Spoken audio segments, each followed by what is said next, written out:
Hello, everybody. We're going to be talking briefly about this question. Is having self control the same as being confident, such as salespeople, and is originally copied or original?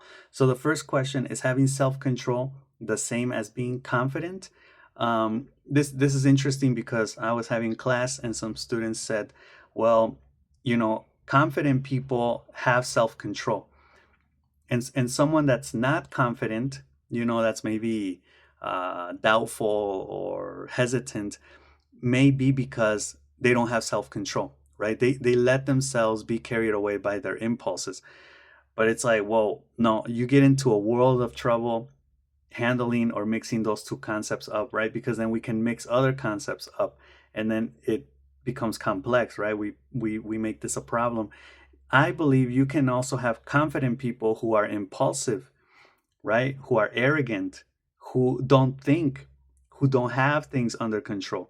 And then we would be talking about like different types of personalities, right? So I don't really think self control is a contributing factor to confident people. I would even think the opposite. Too much self control or people who are too much in control, who want to be in control, are actually people that are very hesitant, that are very doubtful, no, because they could be like, I don't trust anybody.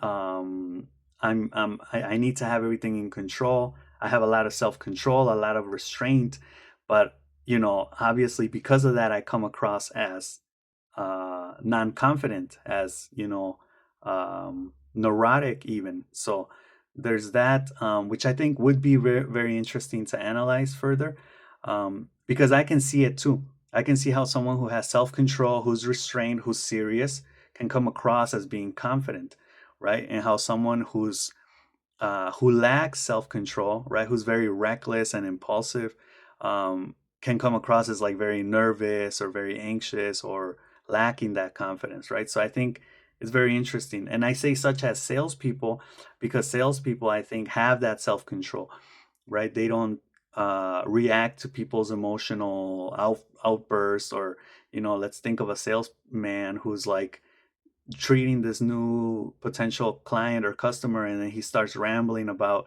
last year I bought a car at this place, or I bought whatever at this place, and it came and it malfunctioned, and I had all these problems, so I don't even trust you guys, blah blah blah.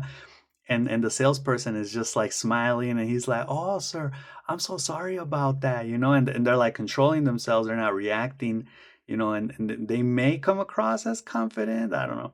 Yeah, I would say that's more of a um like an emotional regulation technique. I don't know, for the context or for the other person or even for themselves. And is originally copied or original? This was interesting because I wrote a paper on originality as a noun, right? Like originality should be exercised. That's the objective or the criteria we should be using as humanity, to make advancements, to make progress.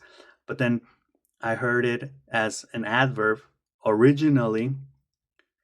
And, with me, I kind of make this contrast between something that's original and something that is a copy, right? And I talk about how that which is original is the first thing, right? But the first new thing of something, right? And then you make copies of that. But then when someone says originally, I mean, I guess to a certain extent, we would be going back to that one thing, but then I don't know why I imagine originally as a copy, right? Because it was like in Spanish, originalmente. I guess maybe I'm wrong there now that I think about it, because originally does mean going back to that first thing, right? Unless it means going back to the copies. No, no, no. I remember why. Because originality is kind of like an expansion, right? So when you have something that expands, right? Like you have something that's original today, but that which is original today will eventually become familiar, and no longer will it be considered um, original, right? It will be like non-original, right? It won't necessarily be a copy, but it will be familiar and not original anymore, right? To a certain extent, we can debate that point too. But that which becomes familiar, which was once original, will still be called originally, right? Will still be said, like you originally did it, or originally how it was made, right? Or the original version or whatever. So I think that's where I was like, what? But how originally as an adverb makes reference to something that's so common that by definition is no longer original, right? So that's kind of where the conundrum was within me. Um, but anyway, so I think we'll leave it at that, and I'll see you in the next one. All right, peace.